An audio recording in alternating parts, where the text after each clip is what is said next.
Well, hello everyone, and welcome to another live stream episode of Iron Panther Presents. Today, Stacey and I shall be discussing the trap queen known as Madam and her niggas in the strip club as we talk about all the Queen's Men, season 1, episode 7. We're about to wrap this thing up. But anyway, what's going on in this episode? I want to start with the new character that was introduced finally, officially, and that would be the Concierge, who is representing the Damascus family. Stacey, what do you think of his intro? It's looking very debonair. Yes. That smooth hairdo up there. I was like, this kind of reminded me of Ghost. With that well-processed hair, or Benny, or Tariq. You got the bumps. Like it took me back. Or we can go back to Purple Rain. I was feeling a little bit of Purple Rain. I thought he was gonna start doing the bird. I thought he looked like Morris Day. He looked like Morris Day to me. I think he was channeling Morris Day.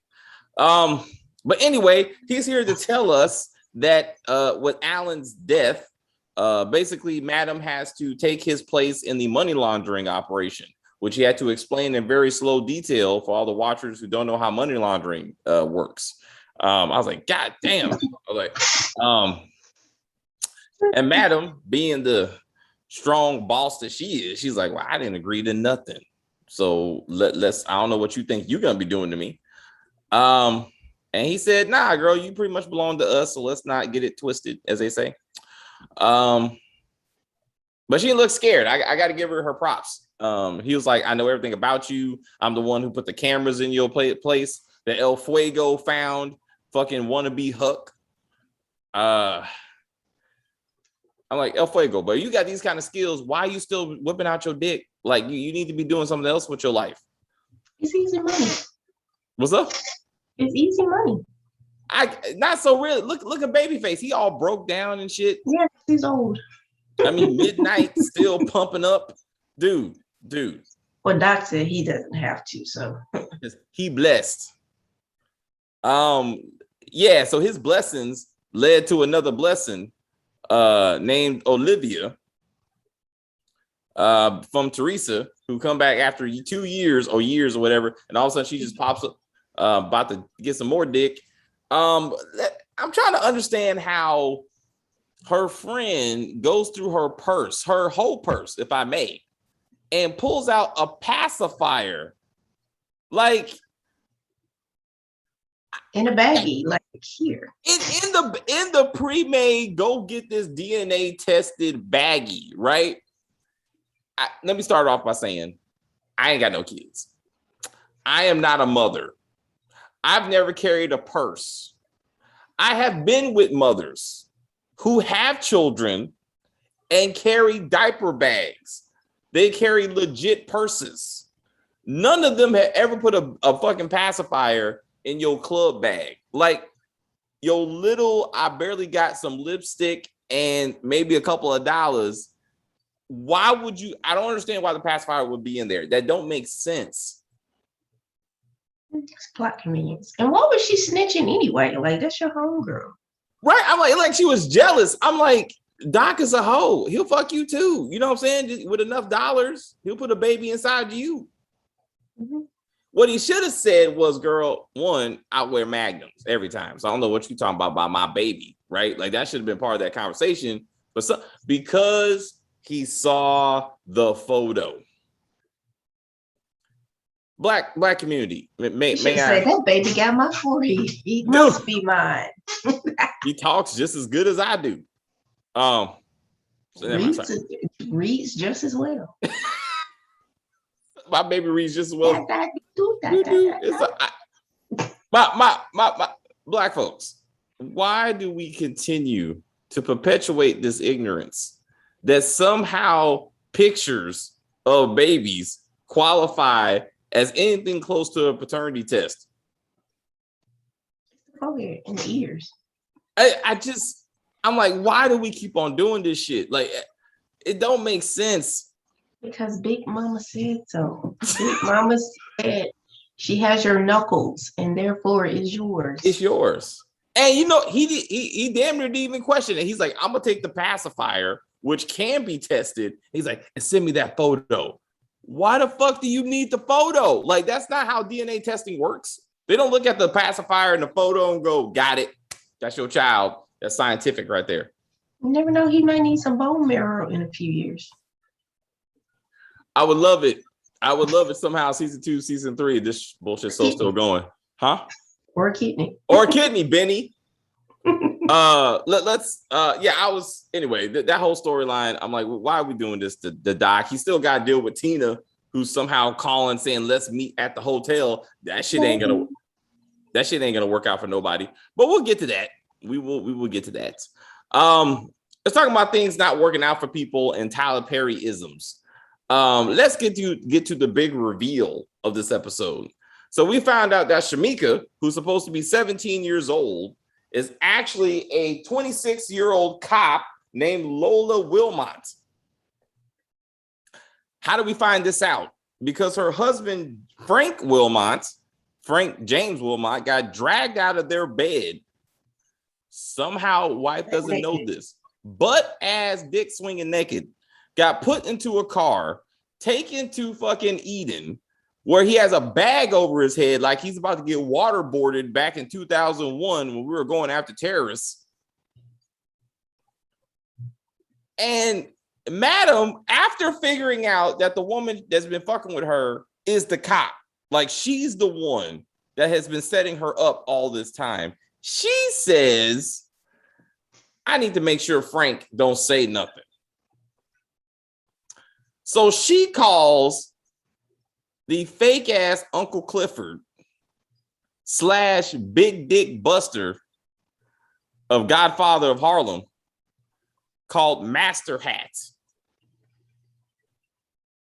Said Master Hat looked damn near like Uncle Clifford. Like that's favoring, as they say. I mean, I was like, what? I'm like, what casting did they do? They're like, you see this? Did you watch P-Valley? That's what we're looking for. Mm-hmm. I couldn't believe. I was like, what is happening right now, Tyler Perry? Like, what are we doing? What was that scenario in the book? That's in Tyler Perry. Let's not act like we don't know where that came from. Trying to give him some credit, you know. Tyler Perry makes sure every episode Midnight is jacking off. Yes. Tyler Perry makes sure every a conversation, just like we gotta move the money. I gotta beef. It just has to be in there for no reason. I'm just waiting for Midnight to walk up in the club and his dick just fall off. Like, oh shit! Oh my god! I lost all the blood. One of the women grab him. So we're gonna go down this road. We're going to go down this road of Midnight's penis. We're gonna bring that in, but first, we're gonna do it. But first, I want to talk about Master Hat, who was got her got. So Madam's guidance is don't stick it all the way in, just enough. No, she said don't go all the way. I'm assuming she meant like position it for the video, but don't actually like pierce the veil type situation. This is all about angles, camera angles. So, but this is a Tyler Perryism. So if you watch the Have and Have Nots, there was a scene when Candace had Jim Cryer, kidnapped and took him down to the basement, and a transgender man and a whole bunch of LGBTQ related people took photos with him to be in a compromising position. And I'm like, Tyler Perry, it's like something about this does it for him. And he's like, I need to do this again. I think because if something like that were to come out with him in it, he can say, no, they looked at my videos and it's a setup to keep me, it's blackmail. That's what it was. It was research. It was research. I'm a writer. I had to go through it so I could write about it because I like to live my stories. That's why I smelled dick a couple of times, because when I write it in Ruthless, I got to know what dick smells like. Hey, man, maybe I'm going too far on that one. But Master had terrorizing poor Frank, who did nothing to Madam, to be like, have you ever been fucked? Has your ass ever been opened and touched by a man? I was like, this is not okay, bro. Like, this is not okay. And let's talk about the irony of that. A man who sits around stroking his dick on a regular basis is somehow clutching his pearls that a man is about to whip out his dick, like, and put it, and possibly put it in and around another man, or at least swing it around the face. He's gonna be dick adjacent. Like poor Frank is about to be big dick adjacent. And somehow he's like, Midnight's like, I have standards.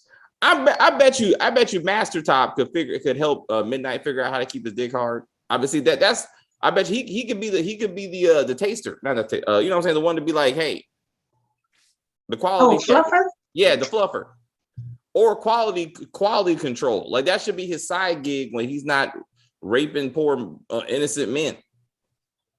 How do you get that job? Like, who should I call to sodomize somebody? Master, whatever. Mm-hmm.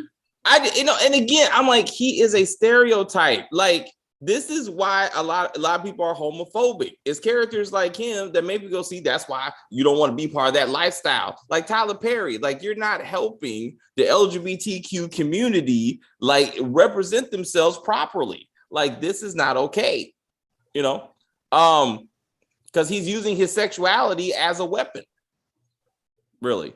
And I was like, I didn't appreciate. Also, the one. So let's get back. So again, let's fast forward to the fact that that Lola comes to the club, pretending to be 17. Blue and Madam show her that they know what the truth is. Madam does this bullshit about, hey, why don't you go kill your molester father? And then she's hanging upside down in the back of the club. I wanted some type of supersized stud to walk around. Know who they should have got? What? Carson. Carson would have went to work. He should have went to Monogamy and be like, hey, Carson, I got a job for you. He's like, you know what? I do this shit for free. And Carla will be like, baby, you know you're the victim in this. Okay, you just need to show it. Anyway, yes. But to keep it equal to the all the Queen's Men universe, she should have called Trouble and said, Trouble, I got a job for you. Strap on the Midnight inspired dildo and put the store. Yeah, I did see the store. I did see the store, and I thought about you. And some back there should have had the Midnight one, and Trouble should have put it on. And this is where Madam says, you really want to earn your money? You want to be a part of this club? Fuck this woman until she tells the truth. And she just gave it to Shamika. Since she wants to act like she's being raped, let me show you how this works out. And then be like, oh, whoa. Like, I don't like that. Or Frank has to watch. I mean, you don't know. He's a church man, but he might go, you know what, baby? I've been asking for this for a while. So this actually works out for everybody, or at least for me. And so I don't know. I just thought she got off easy. Unlike the man. I don't think he did very well. So then we got so Madam is trying to blow off some steam. She has the chicks with guns scene, which I thought was a bit much and just unnecessary. I'm not should have pointed that. It was interesting, DJ Dime's comparison of her being all 4 women who set it off. I was like, this is a bit much. Like, and she can't even remember Jada's name.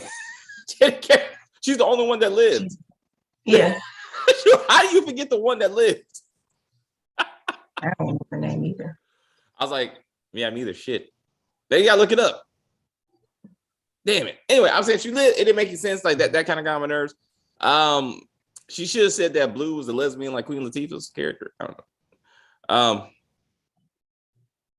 don't know. Also, it's funny that she said Madame goes both ways. Huh? Maybe Madame goes both ways. I thought we saw that this season. I'm kind of maybe disappointed that I didn't. I don't know. I'm saying. I mean, since we're gonna put it out there, I mean, let's see. And once again, when she's interrogating Lola, she wants to bring up the fact that I was pimping hoes at 14. What the fuck does that got to do with anything? Like, how does that equal to murder?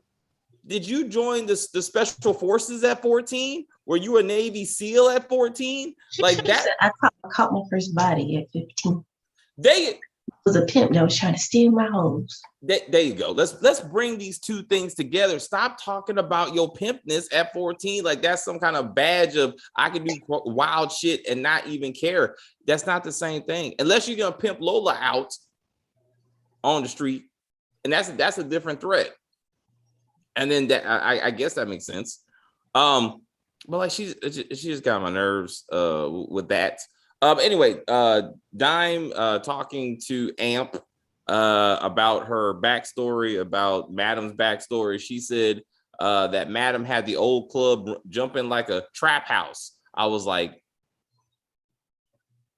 Queen, trap house queen. I told you. I was like, it's in there. It's in there. And that's why they got together. Amp don't want to reveal his sad story that will come later. He's like, I'll talk to you about that later. Like, this is nothing to flirt about, bro.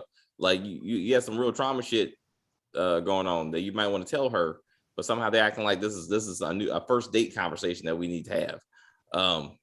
No. But anyway, he's fully committed to the stripper life. And Dime is like, hey, don't get caught up with them other niggas, you know, fucking make the money. Making the money. That's right. That's what she should have said. If we're gonna bring back any movie, Tyler Perry and Christian Keys, that's the movie we need to bring back. We need to bring back Players Club and be like, make the money. Don't let the money make you. Don't be like older Babyface, the oldest stripper and somehow the brokest stripper in this strip club.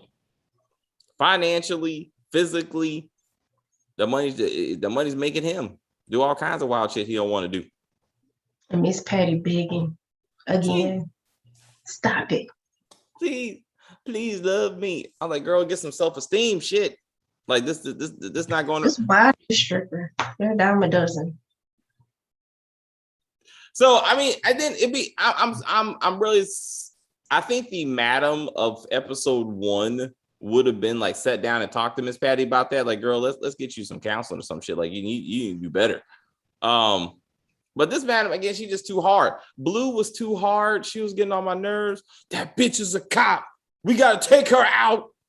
I can't believe this shit. They taking advantage of you, Madam. They know about your big heart.